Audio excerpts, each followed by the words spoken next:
عزوز سلامتنا تقبلوا ناي يوتيوب channel تعزبتي كم يتصنحون نزقوان زدلنا مزيناتات حيزلكم قريبا لغو نمكتالكم بخبر عدم كبرى سمعتي بركت زبلو وانا حبريتاتات نابيتو مستصعانو اقدموا ملقتي دما نوتيفيكيشن خبت حاكم زيناتات بوان فتكتاتلون نزا يوتيوب channel سبسكرايب بمكبار نيدول ملكت متواقع يترسعون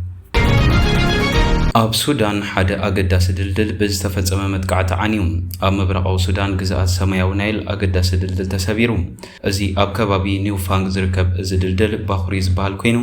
نختماتات كيسان عمران زرخبيوم اتدلدل معتاوي باشحات قصرو سبات ننقدن سباو علامان زتقاملو زنبره خوينو تمال بمتقعت سبا البو نفاريت كمز عنو تغليصلوم بريتنال جنرال البرهان زمرح وتادراو منግስት السودان بزعبا مفراس اتدلدل زبله يبلون انت خونه تنحن ححيل زمرح قناو منግስት السودان وي سودان مسرات خيدان ابزوصو مغلصي اتدلدل مسراويت لتنا جنرال البرهان بزتاساسر حيلتات ملشاتات كمز عنو افليتوم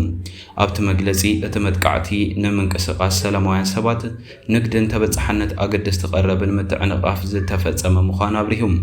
ወሃብ ቃል ሚኒስትር ዜናን መንግስትና የተጎናው መንግስት ካሊድ አህመድ እትድልድል በሰራዊ ሱዳን መሻርክቱ ሙስሊም ብራዘርሁድ በስተፈጸመ መጥቃዕቲ ከምዛ ዓንወ ይግለጽ ኢሎም በዚህ ምክንያት ድማ ነበርቲ አገልግሎት ሕክምናን መግበን ሐዊሱ መሰረታው አገልግሎታት ከረኽቡ ዝኽእለሉ ቀረብ ሰንሰለት ተቋሪጾ ይብል በተወሳኺ እዞም ኃይልታት ቅድሚ ሂደት ሰሙናት ነትን ጉጅለ ኩምሩክ ኢትዮጵያ ምስ ሱዳን ዘራኽብ ድልድል ከምዛ ዓንወ መላኺቶም ስግረ ደባውን ጥፈታት ንግድ እንደው ከምዝ በለውን አብሪሁም እዚ ድልድል ዚ ምስ ኢትዮጵያ ዝደወብ ክልል ሰማያዊ ናይል ኣብ ዝተኻየደ ውግእ ሰራዊ ሱዳን ካብ ተኸባቢ ምስ ወፀ ከምዛ ዓንወ ይዝግለጽ እትድልድል ዘዓንወለን ከተማታት ጊሳን አምራን ኣብ ኢድቶም ካብ ዝሓለፈ ሰሙን ቀልጢፎም ዝኣተው ኃይልታት ከምዝ ወደቃ ዝዝከር እዩ እዚ ከምዚ ኢሉ እንከሎ ሕብረት አፍሪቃ ኣብ ሱዳን ናይ ወጻእተኛታት ምትእትታው ነጺጉም ጎናው መንግስቱ ሙቃም ዝብልውን ከምዚ ይቅበሉ አፍሊጥሎም ባይቶ ሰላም ጸጥታን ሕብረት አፍሪካ ኣብ ውሽጣዊ ጉዳይ ሱዳን ዝኾነ ይኹን ናይ ወጻእ ምትእትታው ከምኡውን ሓድነት ለዓለምነት እታ ሃገር ዘዳኸሙ ጎናው አካላት ወይ መንግስታት ንሙቃም ዝግበር ጻዕሪ ሙሉእ ብሙሉእ ከምዝ ነጸጉ አፍሊጦም እዚ መርገዝ እዚ ኣብ መንጎ ኣቦ መንበር መሰጋገር ለዓለምነት ሱዳን ዓብድልፈታሕ አልቡርሃን በአልጄሪያዊ ዲፕሎማት መሐመድ ካሊድ ዝምራሕ ልኡኽ ባይቶ ሰላም ጸጥታን ሕብረት አፍሪካ ኣብ ካርቱም ኣብ ዝርከብ ቤተ መንግስቲ ፕሬዝደንት ኣብ ዝተኻየደ ርክብ ከምዝ ተገልጸ መግለጺ መሰጋገር ባይቶ ይሕብር ኣብዚ ሕጂ እዋን ኣቦ መንበር እቲ ቤተ ምኽሪ ዝኾነ መሐመድ ካሊድ ነቲ ዘተፍረ ዘለዎ ክብል ብምግላጽ ኣብ ሱዳን ምስ ሰላም ጸጥታ ምርግጋእ ዝተኣሳሰሩ ብዙሓት ጉዳያት ከም ዝተመኻረ ገሊጹ እቲ ኣቦ መንበር ዝኾነ ናይ ወጻእ ምትእትታው ነቲ ግጭት ከም ዘጋድዶም ከምኡውን እቲ ቤተ ምኽሪ ነቲ ስጉምቲ ብትሪክ ከም ዝኾነኖ ደጊማ ኣረጋጊጹ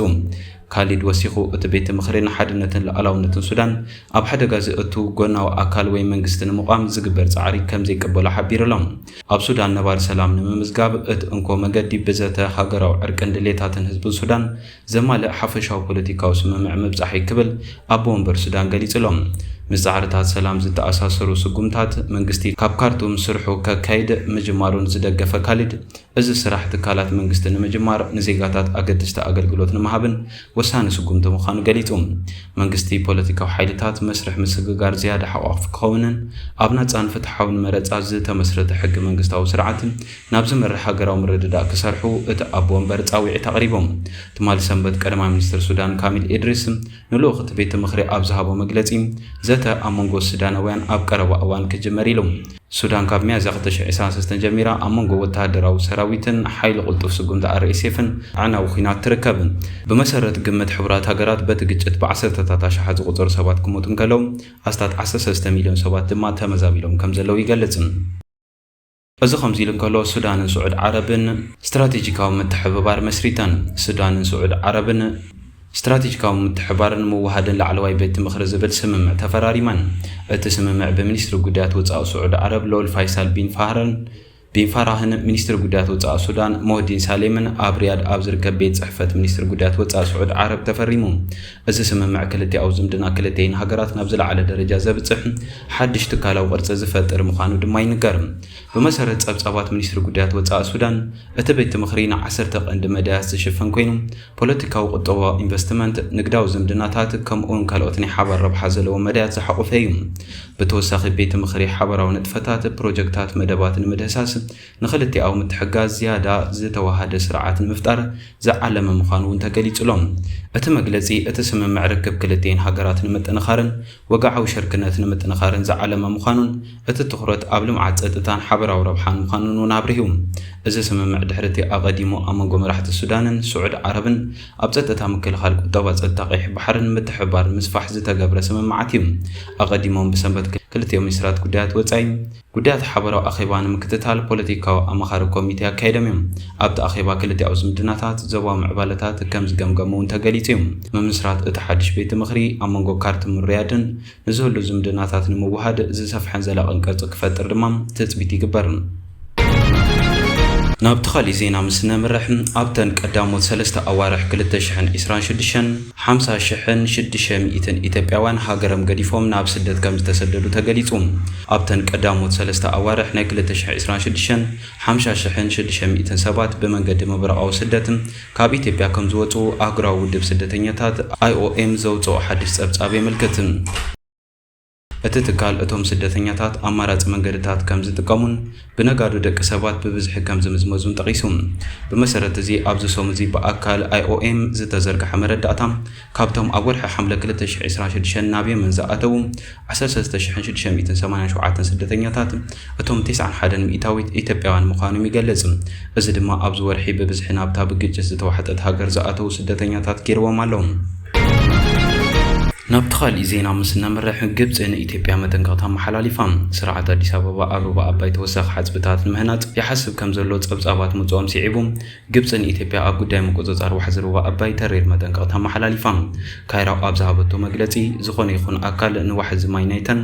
ኣብቲ ታሕተዋይ ዘለዋ ሃገራት ክቆጻጸሮ ከም ዘይትቕበልን ከም ዘይትፈቅድን ብምሕባር ረብሓታታ ንምክልኻል ብዙሓት ኣማራጺታት ከም ዘለዋ ጠንቂቓ እዚ ወጥሪ ብቐንዱ ኣብ ዓብዪ ግድብ ህዳሴ ኢትዮጵያ ዘተኮረ ኮይኑ ኢትዮጵያ እቲ ግድብን ሓይሊ ኤሌክትሪክ ልምዓት ኣጠቓቕማ ጸገታት ማይን ኣገዳሲ ምዃኑ ክትገልጽ እንከላ ንግብፂ ግን ልዕሊ 90 ሚእታዊ ጽሩይ ማይ እትረኽበሉ ብምዃኑ ከም ዛዕባ ሃገራዊ ድሕንነት እያ ትሪኦም ሱዳን እውን ብተመሳሳሊ ኣብ ታሕቲ እትርከብ ሃገር ብምዃና እቲ ጉዳይ ዞባዊ ስጋኣት ኮይኑ ይርከብ ክሳብ ሕጂ ንግድብ ህዳሴ ብዝምልከት ንኹለን ተጠቀምቲ ሃገራት ዝገዝእ ሕጋዊ ስምምዕ ብዘይምህላው እዚ ሓድሽ ናይ ኢትዮጵያ ውጥን ህንፀት ዲጋታት ኣብ ጉዳይ ኣጠቓቕማ ማይ ሓበሬታዊ ምልዋጥን ምቁፅጻርን ሩባ ኣባይ ዘሎ ውጥረት ብዝበኣሰ ከጋድዶ ይኽእል ተባሂሉ ድማ ይግለጽ ኣሎ ናብቲ ኻሊእ ዜና ምስ ነምርሕ ትግራይ ኣብ ከባቢ መቐለ መጥቃዕቲ ድሮን ተፈጺሙ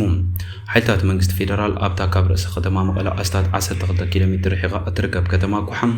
ወረዳታት እንደርታ ጣብያ ቀዳማውያንን ቁሸት ዳንዴራም መጥቃዕቲ ድሮን ከም ዘካየዱ መሰኻኽር ዓይኒ ካብቲ ከባቢ ገሊጾም በትረፋድ ከባቢ ሰዓት 3:30 ኣቆጻጽራ እታ ሃገር ዝተፈጸመ መጥቃዕቲ ሓደ ሰብ ከም ዝሞተን ሓደ ድማ ከም ዝቆሰለን ማዕኸናት ዜና ካብ ምምሕዳር እቲ ከባቢ ዝረኸቦ ሓበሬታ ይመልከት ሰራዊት ኢትዮጵያ ብዛዕባ ዝመጥቃዕቲ ዛጊድ ዝሃቦ ሓበሬታ ዘየለ ኮይኑ ንዝርዝራቱ ዝረኸብናዮ ተወሳኺ ሓበሬታ ድማ ናባኹም ክንቐርቦ ኢና እዚ ከምዚ ኢሉ እንከሎ ኣብ ምዕራባዊ ክፋል ደቡብ ወሎ ከቢድ ውግእ ከም ዝተኻየደ ተገሊጹ ምንጭታት ሓበሬታ ከም ዝሕብርዎ ካብ ሰዓት 11 ንጎ ጀሚሩ ኣብ ከባቢ ምዕራብ ወሎ ኣብ ስትራቴጂካዊ ቦታታት ከቢድ ውግእ ይካየድ ኣሎ እቲ ውግእ ኣብቶም ኣገደስትን ስትራቴጂካውን ኣኽራናዊ ከባቢታት ብቐንዱ ኣብ ኣውራጃ ማግዳላ ዞባታት ተንታን ደላንታን ዘተኮረ ኮይኑ ኣብ 7 ዝተፈላለዩ ንኡሳት ግንባራት ይምቀል ኣሎ ብዛዕባ እዚ ጉዳይ እውን ተወሳኺ ሓበሬታ ምስ ዝህሉ ናባኹም ክንቐርቦ ኢና ናብታይ ሙዳታ ዜና ምስ ነምርሕ ኣብ ቀይሕ ባሕር ዝርከብ ወደብ የመን ብሚሳኤላት ሰብ ኣልቦ ነፈርትን ተሃሪሙ ኣብ ምዕራባዊ ገማግም ቀይሕ ባሕር ዝርከብ ወደብ ሞቻ ሎሚ ብከቢድ መጥቃዕቲ ከም ዝተፈጸመ ተገሊጹ ዕጡቓት የመን ሑቲ ካብ ዝሓለፈ 2 ሰሙናታት ሒዞም ነዛ ወደባዊት ከተማ ብቐጻሊ መጥቃዕቲ ክፍጽሙዋ ከም ዝጸንሑ ይፍለጥ ኣልኣይ ንነበርቲ እታ ከተማ ከም መወከሲ ብምጥቃስ ኣብ ዝሃቦ መግለጺ ኣብቲ ናይ ሎሚ መጥቃዕቲ ኣብ ዝተፈላለዩ ቦታታት ድምፂ ፍንጀራ ከም ዝተሰምዐ ሓቢሩ ምንጭታት ማዕኸን ዜና ከም ዝሕብሮም ኣብ ልዕሊ እታ ከተማ ሓያለ ሰብ ኣልቦ ነፈርቲ ተራእየንን ብውሕዱ ድማ 4 ሚሳኤላት ከም ዝወደቑን ይገልጻ ወተሃደራዊ መራኸቢታት ብዙሓን መንግስቲ የመን ነቲ ናይ ሎሚ መጥቃዕቲ ብምርጋጽ ዕጡቓት ሕቲ 6 ባለስቲክ ሚሳኤላትን 6 ሰብ ኣልቦ ነፈርትን ተጠቒሞም መጥቃዕታት ከም ዝፈጸሙ ኣፍሊጠን ካብዘን ሰብ ኣልቦ ነፈርቲ 2 ጥራሕ ከም ዝተሃርማን ከም ዝወደቓ ብምግላጽ ኣብቲ ሓደጋ ዘጋጠመሉ ቦታታት ህይወት ናይ ምድሓን ስራሕቲ ይስራሕ ከም ዘለውን ተገሊጹሎም ብመሰረት ጸብጻባት ብሶኒ ኣብ ከተማ ሞቻ ሓዊሱ ኣብ ምዕራባዊ ገማግም ባሕሪ የመን ብዕጡቓት ሕቲ ካብ ዘካየድዎ መጥቃዕቲ 65 ሰባት ሞይቶምን ቆሲሎምን ኣለዉ እምበር ከስ ክቡራት ተዓዘብቲ ነዚ እዋን ዘደልናይ ሓበሬታ ዝመስል ነይሩ ብኻሊእ ዜና እስካዕ ንረኸብ ሰላም